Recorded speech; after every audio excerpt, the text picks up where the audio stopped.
Hi అండి. గోంగూర పచ్చడి ఎలా చేయాలో చూద్దామా ఇప్పుడు మనం. దానికి గోంగూర మొత్తం నేను గోంగూర గిల్లేసుకొని దాన్ని మంచిగా వాటర్లో కడిగి కాసేపు జల్లి గిన్నెలో ఆరబెట్టుకొని ఉన్నానమాట. ఇప్పుడు ఎలా తయారు చేయాలో చూద్దాం. ఓకేనండి. ముందుగా మనం స్టవ్ మీద గిన్నె పెట్టుకొని ఆయిల్ వేసుకొని అందులో ఒక 4 ఎండుమిర్చి మధ్యలో కట్ చేసి వేస్తున్నాను. ఆ ఎండుమిర్చి అనేది మంచిగా కాలాలి, కొంచెం కలర్ చేంజ్ అయ్యే వరకు. ఇవి వెల్లుల్లిపాయలు చూడండి, నేను ఇట్లా చిన్న చిన్న కట్ చేసి పెట్టుకున్నా. ఎందుకంటే పెద్దగా వెల్లుల్లిపాయలు పెద్దగా ఉంటే పిల్లలు తినరు, పక్కకి పడేసేస్తారు వాటిని. అందుకే నేను చిన్న చిన్న కట్ చేసి పెట్టుకున్నా. ఆ వెల్లుల్లి ఎండుమిర్చి మంచిగా గోల్డెన్ కలర్ వచ్చిందాక వెల్లుల్లి మంచిగా కాలాలి. ఇప్పుడు అన్ని పోపు గింజలు కలిసి ఉన్నవన్నీ ఒకేసారి వేసేసాను. ఇప్పుడు మినప్పప్పు కూడా వేస్తున్నాను చూడండి. మినప్పప్పు మనము తింటుంటే మధ్య మధ్యలో పప్పులు పంట కిందకి వస్తుంటుంటే టేస్ట్ బాగుంటుందండి. చిన్నపిల్లలకు కూడా పప్పులు వేస్తే ఇష్టం కదా, అందుకే వేసాను. ఆ వెల్లుల్లిపాయలు కూడా మధ్య మధ్యలో తింటుంటే చాలా బాగుంటాయి. ఇప్పుడు కరివేపాకు వేసుకుంటున్నాను, ఫ్రెష్ కరివేపాకు అండి. కరివేపాకు ఇందులో వేసుకొని మంచిగా అది కూడా బాగా ఫ్రై చేసుకోవాలి. మంచిగా కాలాలండి కరివేపాకు.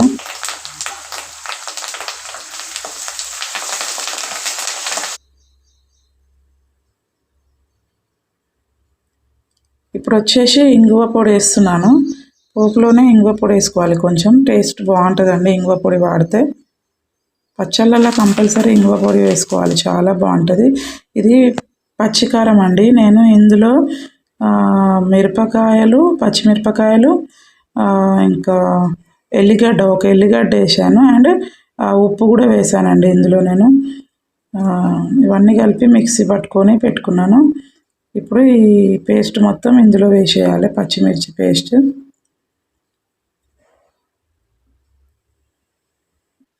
ఇప్పుడు ఇందులో కొంచెం పసుపు వేసుకోవాలి.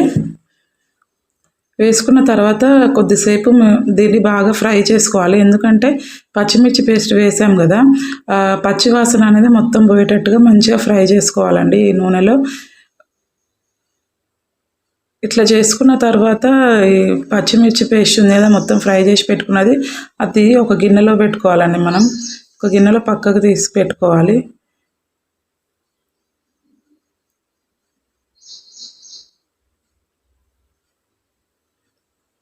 ఇప్పుడు మళ్ళీ అదే కడాయిలో మనకి పచ్చడికి సరిపోయేంత నూనె వేసుకొని అందులో మనం ఆరబెట్టుకున్న గోంగూర ఉంది కదా, కడిగి ఆరబెట్టుకున్నటువంటి గోంగూరని ఇప్పుడు మనం ఈ నూనెలో వేయాలండి. ఇప్పుడు నేను సగమే వేసిన ఇందులో గోంగూర, ఎందుకంటే గిన్నెలో మొత్తం పట్టదు కదా, అందుకే ఫస్ట్ కొంచెం సగమే వేసి కలపాలన్నమాట. కలిపిన తర్వాత కొంచెం ఆకు మొత్తం దగ్గరికి అవుతుంది కదా, దగ్గరికి అయిన తర్వాత మళ్ళీ మిగతా గోంగూర ఉంటుంది కదా అది కూడా వేసేయాలి. అప్పుడు గిన్నెలో మంచిగా అంతా కరెక్ట్గా సరిపోద్ది.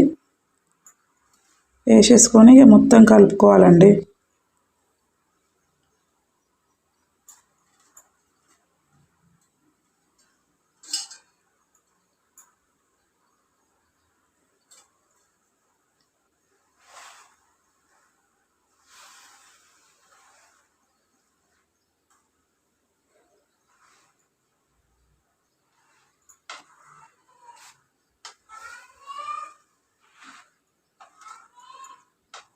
ఆ వేడికి అనేది గోంగూర మొత్తం దగ్గరికి అయిపోతుంది. మీరు ఫస్ట్ చూసినప్పుడు ఎంత గోంగూర ఉండే మొత్తం ఎట్లా తగ్గిపోయిందో చూడండి. గోంగూర మొత్తం దగ్గరికి అయిపోయింది. నూనెలో బాగా వేయాలండి. ఏమంటారు, పచ్చి వాసన పోయే వరకు మూత పెట్టుకోవద్దు ఇప్పుడే మనం. ఎందుకంటే అందులో ఉన్న పసరు స్మెల్ ఉంటుంది కదా గోంగూరది, ఆ పచ్చి వాసన పోయే వరకు కొద్దిసేపు ఇలాగే కలబెట్టుకోవాలి. మధ్య మధ్యలో కలుపుతుండాలండి, ఎందుకంటే తొందరగా అడుగంటిపోతుంది గోంగూర, గిన్నెకి అంటుకపోతుంది. అందుకే కలుపుతూనే ఉండాలి. గిన్నెకి అంటుకపోయింది అనుకోండి అప్పుడు స్మెల్ మంచిగా ఉండదు గోంగూర పచ్చడిది. ఇప్పుడు చూడండి ఇట్లా నూనె ఒప్పిస్తుంది చూడండి కొంచెం కొంచెం. ఆ నూనె ఒప్పించినప్పుడు ఏం చేయాలంటే మనం పక్కకు పెట్టుకున్నది పచ్చిమిర్చి పేస్ట్ ఉంది కదా, ఆ పచ్చిమిర్చి పేస్ట్ మొత్తం ఫ్రై చేసుకున్నది మొత్తం ఇందులో వేసేసుకోవాలి. ఇప్పుడు ఆ నూనె తేలినప్పుడే వేసుకోవాలండి, ముందే వేసుకోవద్దు. ఆ గోంగూర మీద నూనె తేలినప్పుడు ఈ పేస్ట్ మొత్తం అందులో వేసుకోవాలి. ఇందులో వేసుకొని మొత్తం సరిగ్గా కలుపుకోవాలి, మొత్తం కలిసేటట్టుగా.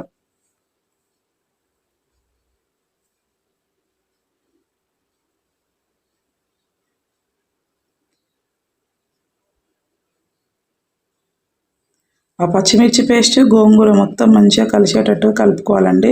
చూడండి నేను కలుపుతుంటేనే అడుగు అంటిపోతుంది, అందుకే గ్యాస్ కొంచెం చిన్నగా చేసుకోవాలండి. గ్యాస్ కొంచెం సిమ్లో పెట్టుకొని మనం గోంగూర పచ్చడి చేసుకోవాలి.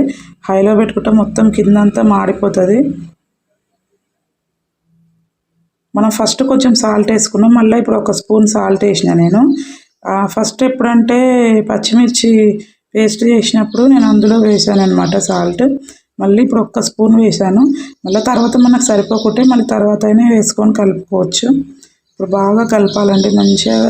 అసలు అది చేస్తుంటే స్మెల్ ఎట్లా వస్తుందంటే నోరు ఊరిపోతుందండి, అట్లుంటుంది.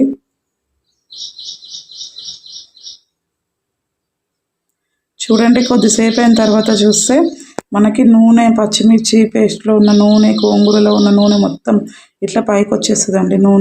నూనె మాత్రం కరెక్ట్గా సరిపోవాలండి. పచ్చడికి కొంచెం ఎక్కువనే ఉండాలి నూనె, అట్లయితేనే టేస్ట్ ఉంటుంది అన్నమాట. నూనె ఇట్లా పైకి వచ్చినప్పుడు మళ్ళీ ఒకసారి కలుపుకోవాలి.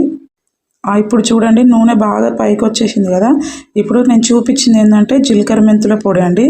జీలకర్ర మెంతులను వేయించి వాటిని మిక్సీలో బట్టి పెట్టానన్నమాట. జీలకర్ర మెంతుల పొడి వేసుకోవాలండి. ఇది వేసుకోవడం వల్ల చాలా బాగుంటుంది టేస్ట్. మనకి పచ్చడి కూడా అంత పులుపు అనిపించదు అనమాట, చాలా బాగుంటుంది. గోంగూర పచ్చడిలో కంపల్సరీ జీలకర్ర మెంతుల పొడి కంపల్సరీ వేయాలి. ఇది వేయకపోతే అసలు టేస్ట్ ఏం బాగోదండి. కంపల్సరీ జీలకర్ర మెంతుల పొడి వేయండి, మర్చిపోకండి అస్సలే.